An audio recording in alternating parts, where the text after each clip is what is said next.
You should have stayed quiet, Elena. Some truths are better buried. Rain drummed against the cabin, sharp and relentless like footsteps circling the walls. Papers scattered across the floor as her hands trembled. Breath unsteady, she knew someone was out there waiting for her to stop fighting. She didn't. She grabbed the envelope her grandmother had hidden, unaware it would turn a silent inheritance into a struggle for survival and a chance at redemption.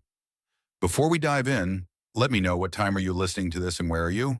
Drop a comment below. We'd love to hear from you. Elena woke to the washing machine rattling in the next room, its steady hum filling the space. She sat up, one hand on her belly. The baby had been calm, though she hadn't slept much. Rent was due tomorrow. She poured coffee into a chipped mug and stared at the unopened bills. Steam rose faint and gray. A bus groaned somewhere outside. She was already late for her shift, but she didn't rush. Nothing at the clinic ever changed. The vet's office sat between a laundromat and a pawn shop. Dr. Willis barely looked up when she arrived. She tied her hair, pulled on her smock, and started cleaning before the first client came. A woman brought in a sick beagle. Elena held the leash, took notes, spoke gently. The dog's ribs moved like bellows, life fighting to stay where it belonged. By midday, her back ached. She sat behind the building, unwrapped her sandwich, and ignored a call from an unknown number. A text followed another bill reminder. She deleted it. At the diner, Jonas Reed sat at the counter drinking root beer grease on his shirt. He'd fixed her car months earlier. "Rough day," he asked. "Depends on your standards." He grinned. "If someone left me a cabin in the woods, I'd disappear. Beats living behind a laundromat." She raised an eyebrow. "Who told you that small-town gossip?" he said. "Word travels faster than rent." Didn't reply, just paid for her coffee and left before the sky turned. The clinic light still burned when Elena went back to lock up. She gathered loose papers from the counter. Beneath them lay a white envelope, her name typed in clean black ink. Lively and Hart Law Office. Her chest tightened. Martha Lively, her grandmother, the one who stopped writing when Elena was 15. She turned the envelope over, thumb brushing the seal. It stayed on the table through dinner edges curling from damp. Near midnight, she tore it open. A letter and a notarized document lay neatly folded, her grandmother's lawyer, informing her of a property left in her name, a small wooden house near Willow Creek. The words felt unreal, belonging to another life. Martha had never been wealthy, never even left town. Why a house, and why now? The next day, her phone rang. Dr. Willis's voice was brisk and distant. "We're making changes at the clinic. Starting next week, we won't need extra help." The pen slipped from her hand. "I'm sorry, it's nothing personal," he added before hanging up. The room felt hollow. She stared at her reflection, one hand resting on her belly. The baby kicked once, reminding her that quitting wasn't an option. By noon, she was back at the clinic to return her key. No one met her eyes.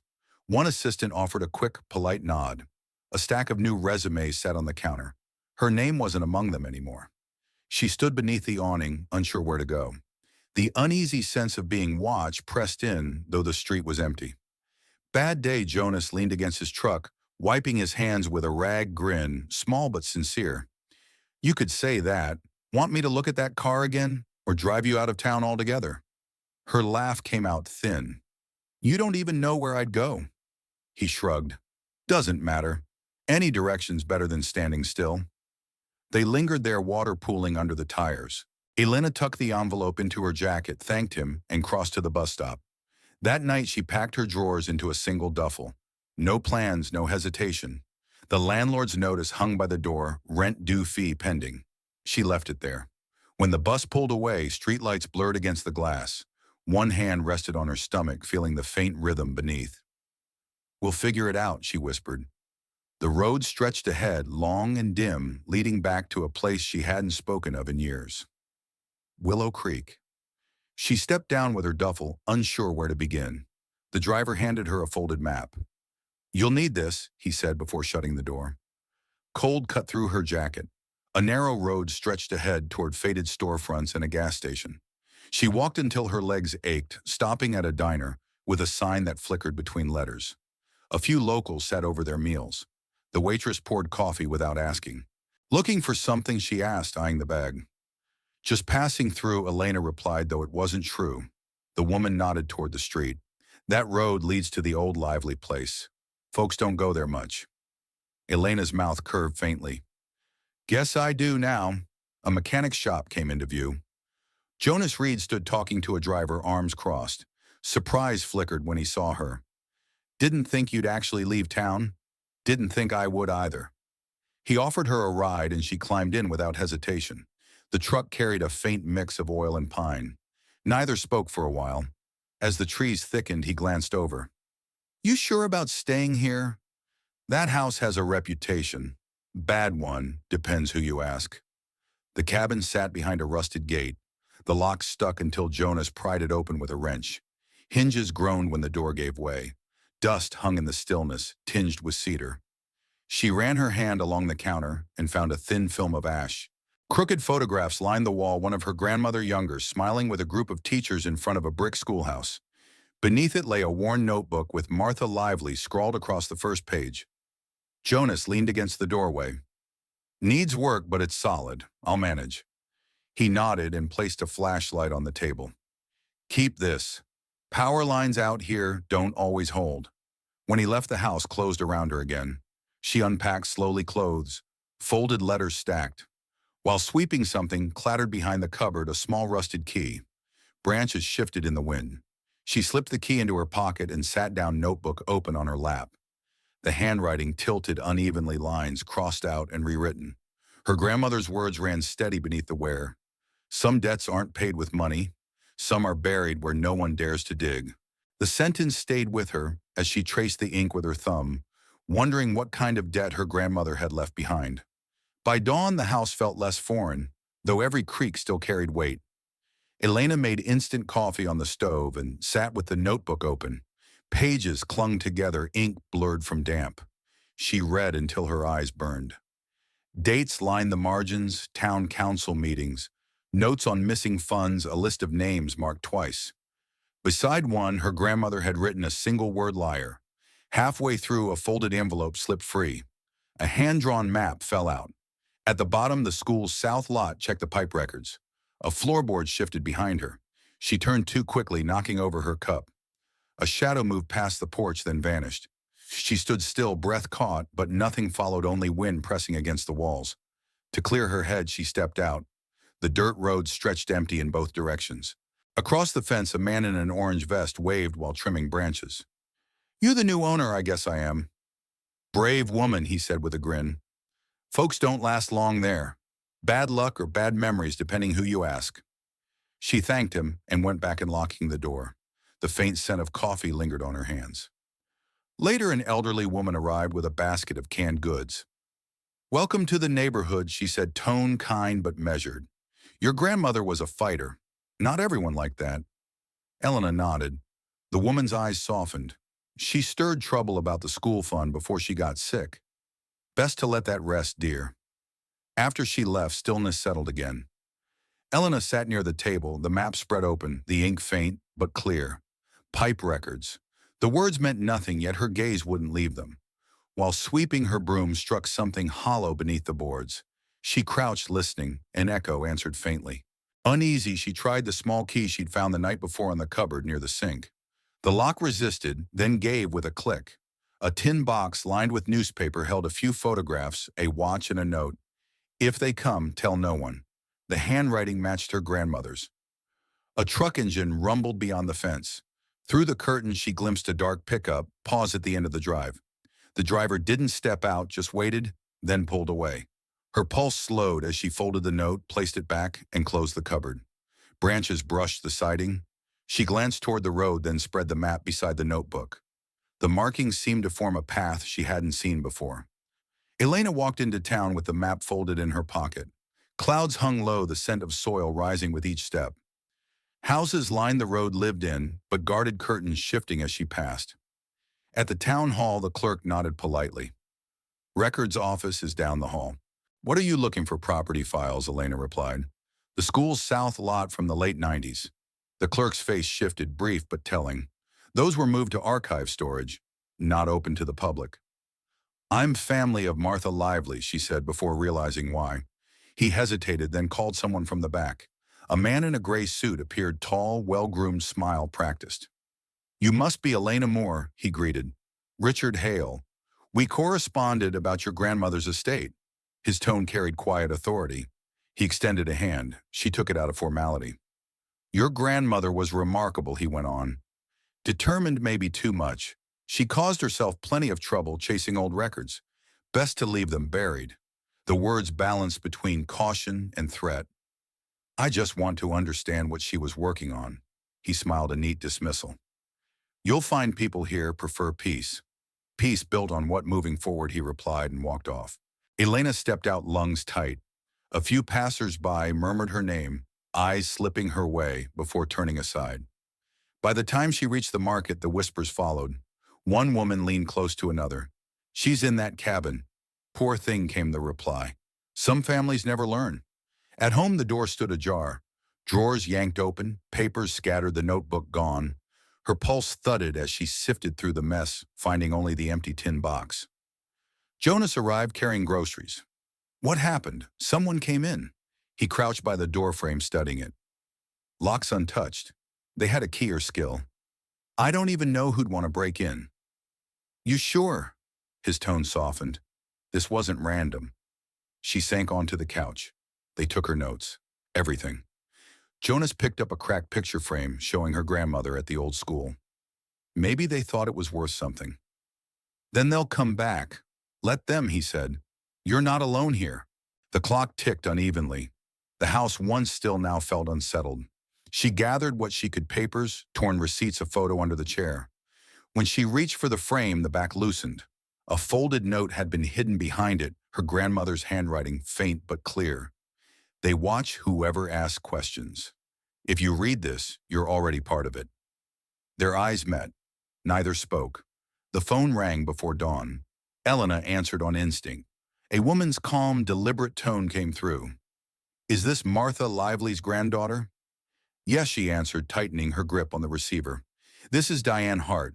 I worked with your grandmother years ago. We should meet. There are things she wanted you to have. Elena hesitated. Why now? Because someone's making sure her story disappears. You're the only one left who can stop it. The line went dead. By midday, she took the bus into town. The cafe Diane mentioned sat near the post office, small, chipped blue tables, the low hum of a refrigerator. Diane waited by a corner seat, her gray hair neatly pinned. She motioned for Elena to join her. Your grandmother asked me to give you this, if anything ever happened to her, she said, sliding a sealed envelope across the table. I didn't think it would take this long. Photocopies of land deeds, letters, and a hand-drawn map marked with red ink spilled out. These are what she uncovered. The original records vanished after the council diverted school funds to Hale's company. Elena's voice came out thin. You're saying Richard Hale took the money? He did more than that? Diane replied. He used public trust to pay off his debts. Your grandmother tried to expose it. They called her unstable, threatened her, until she backed down. The words landed heavy. Elena folded the envelope, hands unsteady. Why tell me? Because they won't expect you. But watch your steps. They still keep track of anyone who asks. Clouds thickened as Diane handed over a small silver key. There's a box under the floorboards at your grandmother's place. That fits it. Jonas's truck idled by the curb as she stepped out. He leaned through the open window. You walking home in this weather? I had a meeting, she replied, climbing in. He noticed the envelope but didn't ask. They drove in silence. The trees blurred past the road, narrowing toward the woods. Halfway there, she murmured, My grandmother wasn't sick. They said she was losing her mind, but she wasn't. Jonas kept his eyes ahead. Then what happened? She found something she wasn't supposed to. People here like their secrets neat and buried, he said. Maybe it's time they weren't. At the cabin, she thanked him and went in. Wind tossed pine needles across the porch. She knelt by the cupboard. The key turned smoothly in a hidden slot beneath the floorboards, revealing a small tin box. A folded document rested there, edges brittle, and a note in her grandmother's looping hand. If you found this, you already know too much. Be brave enough to see it through. Her pulse quickened. She spread Diane's map beside the note, tracing the red line that ended behind the house where the trees grew dense. Jonas called from the door. You okay in there? Not sure, she said, but I think I found what she wanted me to see. He stepped closer, scanning the papers. Then we follow it. Elena folded the map, slipped it into her pocket, and reached for her coat. They walked the narrow trail behind the house until it disappeared into the trees. Jonas carried a shovel. She kept the map pressed against her chest, tracing her grandmother's marks. The soil was soft beneath their boots. Your grandmother must have been tougher than most, Jonas said, stepping over a fallen branch. She didn't scare easily, Elena replied. That's probably what got her in trouble. The path ended at a patch of cracked concrete buried in moss. Jonas tapped it with his boot. This looks old. Elena brushed away dirt until a rusted handle appeared. She mentioned a pipe record. Maybe this is it. Together they pried the slab loose, revealing a hollow below. Several metal canisters lay hidden under leaves and grime. Jonas lifted one out and twisted the lid open. Papers sealed in plastic filled it, handwritten notes, receipts, official letters. Elena pulled one free. School construction fund, diverted to Hale Industries. Her throat tightened as she read her grandmother's signature at the bottom. She was about to expose them. Jonas leaned on the shovel. No wonder someone broke in. They carried the canisters to the table and cleaned them. The faint scent of earth and rust lingered. Elena sorted the papers matching dates and signatures. Among them lay an unfinished letter to the state attorney's office. It ended abruptly, "If anything happens to me." Her grip trembled before she set it aside. She didn't finish it. Maybe she never got the chance, Jonas murmured. They worked until dusk, piecing together her grandmother's notes. When Jonas finally leaned back, he said, "You realize what this means? This isn't rumor, it's evidence." "Evidence that could get me hurt," she answered. "Then we play it smart. You're not alone." The words eased something in her chest. Beyond the walls, a low hum rose and faded. An engine, maybe. Jonas caught her glance and stood. "I'll check." She stayed at the table, slipping each paper back into its sleeve. One loose sheet caught her eye, a note she hadn't seen before. Her grandmother's handwriting again. "Finish what I couldn't. Tell the truth." Jonas came back, brushing off his jacket. "Nothing out there but wind. She left this for me." He studied the paper. "Then she knew you'd find it." Elena rested her hands on the stack of documents, steady now. The cabin creaked softly, settling around them. Jonas filled the kettle and set 2 mugs on the table. "You should eat," he said. "I will." She traced the faded ink again. Steam curled between them. They read in silence as night thickened and the wind brushed past the walls. By dawn, neither of them had slept. Jonas left to fetch supplies. Elena stayed sorting through the scattered folders and letters. The metallic scent lingered. She read each line aloud, trying to understand her grandmother's words. Early letters to the mayor were firm and precise. Later ones wavered, the handwriting weaker streaked with fatigue. The last page stopped her cold. They came again. "Said I should stop asking. If this is my last note, tell her to be careful." The baby kicked sharp, sudden. Her hand pressed against her stomach. "We're okay," she whispered, unsure if she believed it. Tires crunched on gravel. A car door slammed. She froze. Through the curtain, a dark sedan sat at the edge of the drive. A knock followed, measured, deliberate. Then another, harder. "Elena," came Richard Hale's voice. "We should talk." Her fingers tightened around the table's edge. He knew her address, her name. She stepped closer but didn't open the door. "I'm sure you found some of Martha's old nonsense," he said, tone smooth, almost friendly. "She wasn't well at the end. That paperwork, most of it's fabricated." The word hit like a slap. "Is that what you told her?" He paused. "You sound just like her." "Then you know I won't forget what I found." He chuckled softly. "You're tired, pregnant, alone. Don't let her ghost ruin your life. Give me the documents and we'll both move on." Her breath came short. "You won't touch them. You're making a mistake." His steps faded from the porch. Moments later, the car rolled away. When the noise died, she sank into a chair, her body drained. The entire encounter had lasted minutes, yet left her trembling. She reached for the phone, only static. The line was dead. She tried again, then gave up, gathered the folders, and slid them into a canvas bag. Her grandmother's note lay on top. "Be brave enough to see it through." The knock still echoed in her mind. She locked both doors, checked them twice. The house felt less like shelter, more like witness. Jonas returned, soaked toolbox in hand. "What happened?" Hale came. He knew everything. "Did he threaten you?" "Not directly. He wanted the papers." Jonas's jaw tightened. "Then we act now. Get this out before he buries it again." Her grip on the bag steadied. "It's not just about exposing him. It's about proving she wasn't crazy." Then we do it for her. The wind rattled the panes. She went to close the shutters and froze. A figure stood near the trees, still watching. Then it slipped into the woods. She turned. We leave tonight. Jonas looked at her, then the packed bag. Where to? To someone who'll listen. He didn't argue. He slung the bag over his shoulder while she reached for her coat. They drove through the dark, the bag wedged between them. Jonas's hands gripped the wheel. The wipers kept a steady rhythm. Mist drifted low across the road. Elena watched the trees blur, mind circling one question. How much truth would ever be enough? You trust this lawyer? Jonas asked. She helped my grandmother. If anyone still cares about what happened, it's her. He nodded. Then we get her the files before Hale does.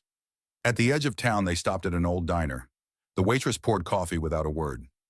Jonas spread the map while Elena checked the envelope. Every page was there, the edges curled from damp. Headlights swept briefly across the glass. Jonas lowered his voice.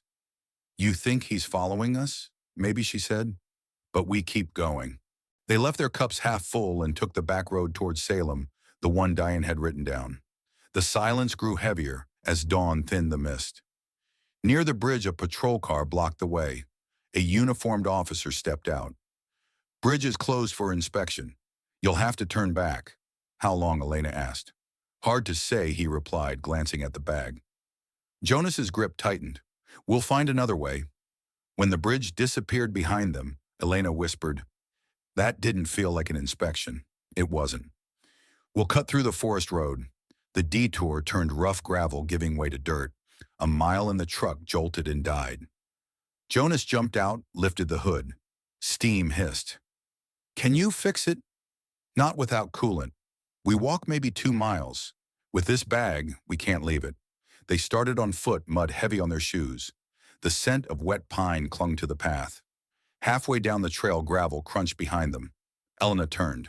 The dark sedan crept around the bend. Jonas's voice dropped. Go! Stay ahead! She clutched the bag and pushed forward through the branches. The path split. Jonas pointed left. Service Road. It circles the town line. They ran until the sound faded. When they stopped, her chest burned, hands shaking. Jonas helped her sit on a fallen log. I think we lost him, he said. Her breath steadied. How did he know where we were? He didn't have to. People like him always have someone watching. They moved again, slower this time. When Salem's rooftops appeared through the trees, relief mingled with exhaustion. The courthouse came into view, plain brick against gray sky. Diane waited near the steps, coat pulled tight. You made it, she said, guiding them in. Jonas set the bag on her desk. Everything's there. Originals, copies, letters. Diane leafed through the stack. Her face tightened at a signature. This could work. Elena leaned against the wall. Then let's do it. Diane looked up. You understand what happens once this goes public? I do, Elena said. It's already begun. Jonas handed her water. She drank slowly. Diane picked up the phone and spoke in a low, firm tone. Elena sank into a chair, listening to the murmur of typing and conversation. People passed by, unaware of what waited in that room. Jonas placed a form before her. Sign this. It makes it official. She met his eyes, then signed. They'll see us in an hour, Diane said, hanging up. Elena exhaled, gaze drifting toward the door, half dreading footsteps, half believing her grandmother's fight might finally end. The courthouse smelled of polish and paper. Elena sat in the waiting room, hands around a cup of water gone warm. Diane spoke with a clerk at the front desk.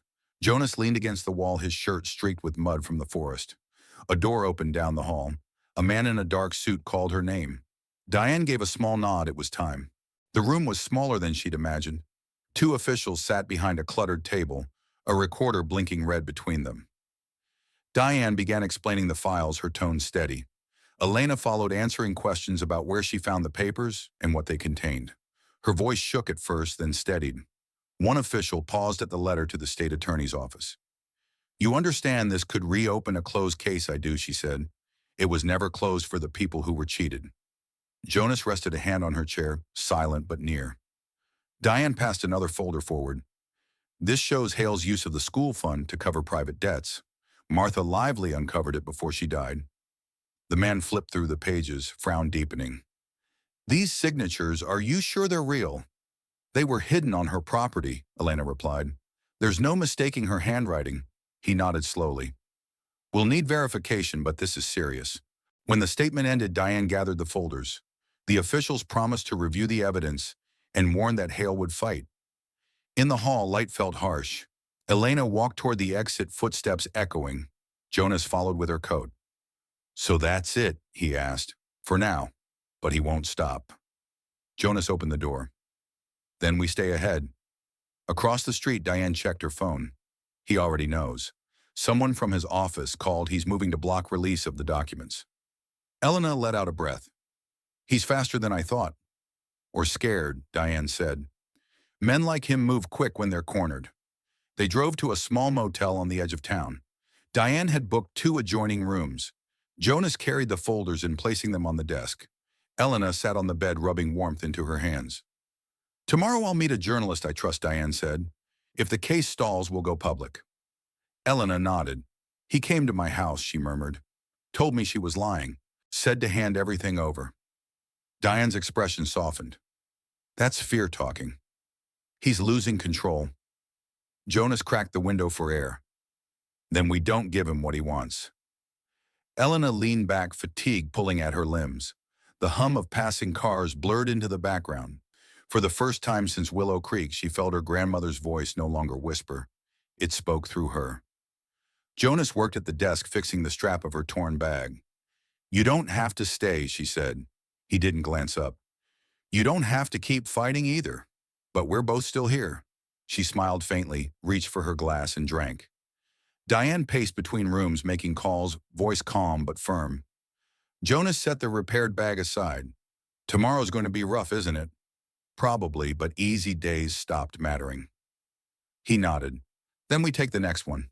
The heater rattled softly. Diane hung up. Meeting's at noon, she said. Get some rest. Elena lay back on the thin pillow, one hand on her stomach. A truck pulled into the lot, doors slamming in rhythm before fading away. Jonas turned off the light. You did good today. She didn't answer, only breathed slower until the day folded into stillness. A knock came before sunrise. Jonas was already up, boots half-laced. Diane opened the door, expecting room service, but 2 men in suits filled the doorway. One flashed a badge too quickly to read. Miss Moore, the taller one, said. We're here to collect evidence for an active investigation.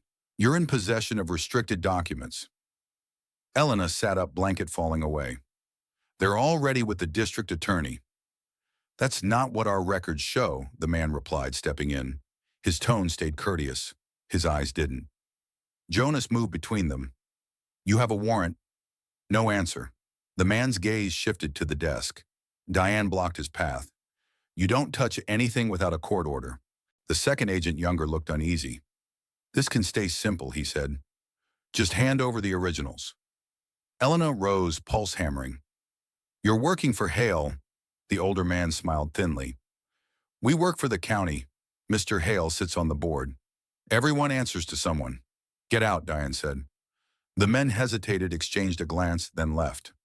As they passed, the younger one muttered, Be careful who you trust. When the door shut, Diane locked it twice. Jonas exhaled. They're panicking. Elena's hands felt numb. If they came here, they'll hit the courthouse next. Then we move faster, Diane said, gathering the folders into one briefcase. We'll make more copies. I've got contacts in Portland who can distribute them if things go bad. Jonas peered through the curtain. Black SUV in the lot. Tinted windows. Diane grabbed her coat. We'll leave separately. They can't follow all of us. Elena pressed her palms to the table, forcing herself to think. The baby kicked, steadying her more than fear did. No, she said. We stay together. If they want the papers, they face all of us. Jonas gave a short nod. Then we make it count. They packed quickly copies, flash drives, notes. Diane scribbled a number on a napkin, handed it over. If I don't meet you by noon, call Teresa Ward. She's press.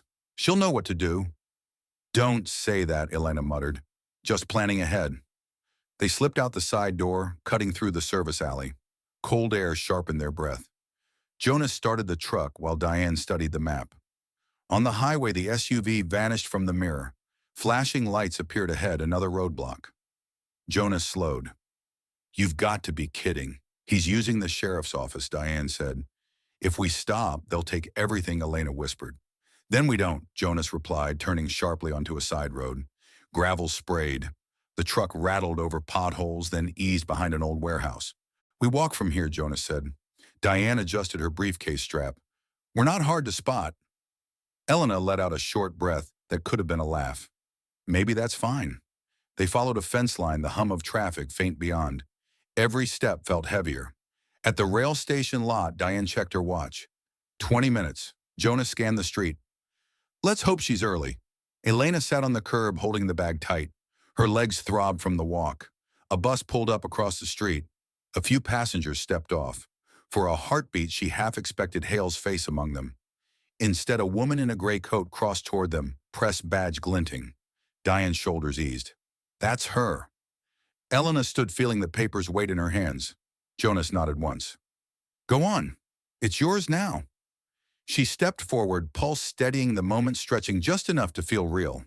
The reporter's name was Teresa Ward, younger than Elena expected, but brisk and certain. Diane told me what you've got, she said, flipping through the folder. If even half of this holds, it's going to explode. Diane passed her the rest. Then let's make sure it happens before Hale's people bury the truth. Teresa scanned the pages. I can push this through the state outlet, but I'll need confirmation. Financials name someone willing to speak. Elena's voice came out lower than intended. That'll be me. Teresa looked up. You sure every paper in Oregon will run your name?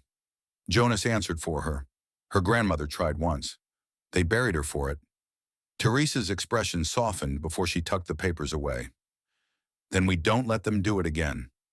They moved to a diner near the station while Teresa made calls. Jonas ordered coffee, none of them touched. Diane scribbled names of old council members onto a napkin. When Teresa returned, her face was pale but firm. I reached a contact in Salem. The documents check out, but Hale's filed for an injunction. If we publish, he'll sue everyone involved, Diane sighed. He's fast. Then we outpace him, Jonas said. Put it online everywhere. Not without clearance, Teresa replied. A leak looks like defamation. There has to be another way, Elena said. Teresa hesitated. A live broadcast. Before the order lands. If you're ready to go on record. Diane frowned. That's risky. So is silence, Elena answered. Jonas rested his hand on the table, wordless but steady. By afternoon, they were in a small radio studio. A young producer wired the microphone, muttering, 3 calls already tried to cancel this segment. Teresa sat opposite Elena. Start from the beginning, how you found the files, what they show, and why you're speaking now. Elena nodded, pulse loud in her ears. The red light blinked on. Teresa began clear and calm. We're joined by Elena Moore, granddaughter of the late Martha Lively, Ms. Moore. You've uncovered records suggesting misuse of public school funds in Willow Creek. What did you find? Elena's voice trembled, then steadied. My grandmother discovered officials led by Richard Hale diverted school money into private accounts. They called her unstable to silence her. I found her files, every signature, every transfer. They're real. Footsteps rose in the hallway. Jonas moved toward the door. Diane whispered, keep going. She was silenced for telling the truth. Elena continued, stronger now. I won't let that happen again. The producer's hand hovered near the controls. Teresa nodded for him to keep it live. Through the glass, 2 men appeared, one of them Hale. He spoke to the manager with a patient, practiced smile. Elena didn't stop. The evidence is secure. Every copy protected. If anything happens to me or anyone who helped, you'll know who's responsible. The tension in the room felt sharp enough to hum. Teresa closed the segment with a single line. That was Elena Moore live from Salem. When the red light went dark, the stillness felt louder than before. Jonas locked the door. Diane packed the papers. It's out now, Teresa said. Half the county heard before he could stop it. Elena exhaled. Then it's done. Diane glanced toward the hall. No. It's starting. Tires screeched outside. Jonas peered through the blinds. Police convoy. Teresa's phone buzzed. She read the message, then passed it to Elena. State Attorney's Office, Hale's under arrest pending investigation. No one spoke. Then Diane let out a breath that sounded half-laugh. Jonas smiled faintly. Guess truth travels faster than we thought. Elena sank into the chair, her body shaking. The baby shifted, a quiet echo of relief. Teresa shut her notebook. You did what she couldn't. Elena didn't answer. She watched through the glass as officers surrounded Hale's car. Standing, she reached for her coat. I just want to go home. The drive to Willow Creek stayed wordless. Elena kept her hands in her lap while Jonas focused on the road. Diane followed, close headlights steady behind. By the time they reached town, the story had spread. Storefront TVs showed Hale in handcuffs, his face unreadable. People gathered along the sidewalks, murmuring as the truck rolled by. Jonas slowed near the courthouse. He'll fight it. I know, Elena said. At least now he has to fight where everyone can see. They parked by the community center. Elena climbed out, stretching stiff legs. Her phone buzzed with messages she ignored. Reporters, unknown numbers, names she didn't know. An older man crossed the street, hat in hand. You, Martha's granddaughter? Yes. He nodded once. She tried to warn us. Some of us didn't listen. I'm sorry. She only managed a small nod before he walked off. Jonas handed her a folded paper. Teresa sent the article draft.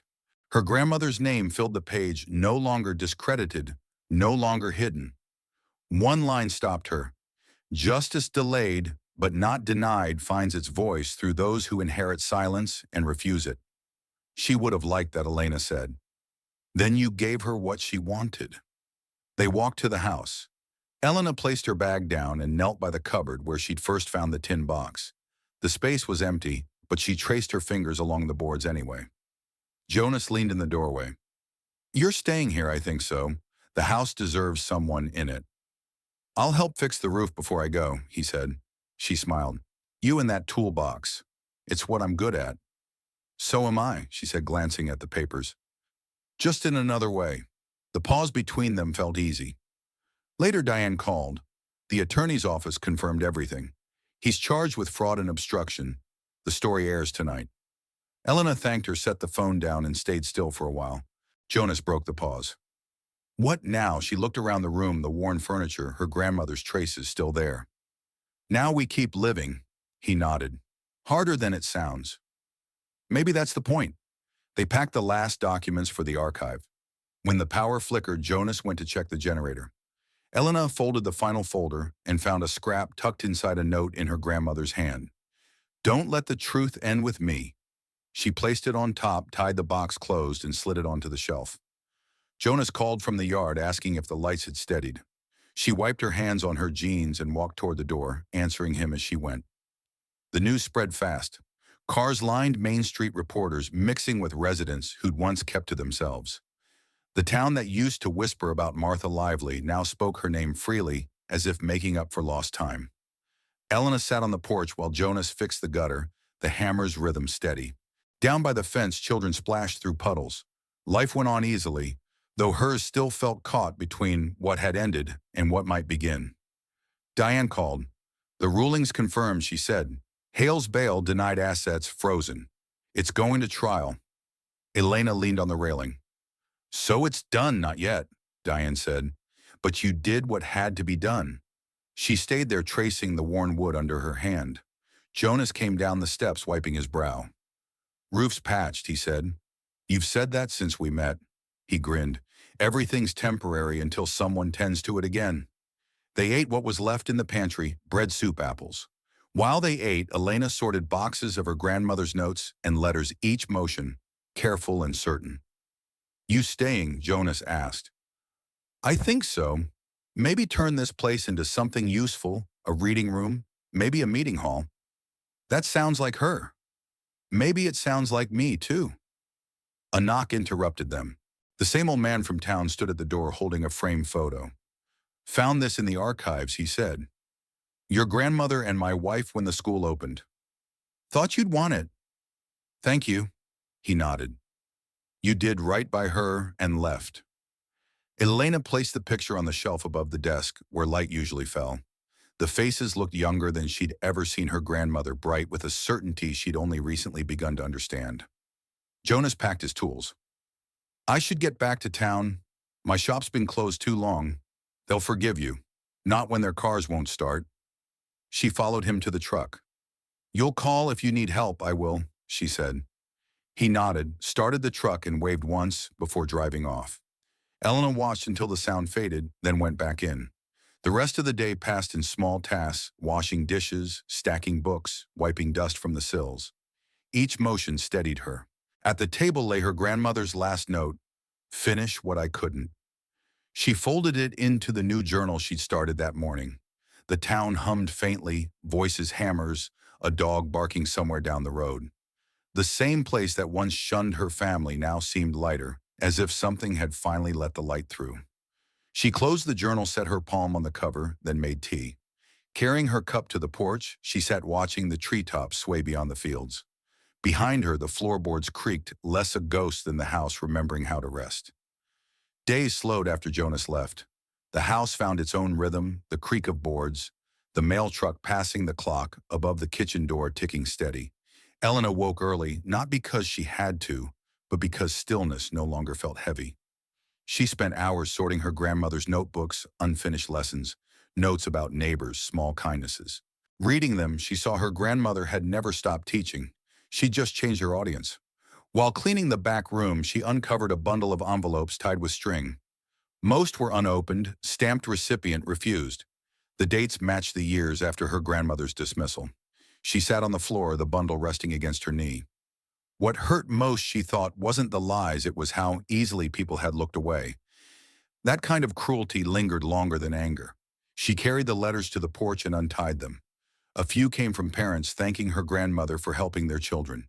One, written in careful script, read, "I still remember your stories about courage. I think about them when I get scared." Her chest tightened.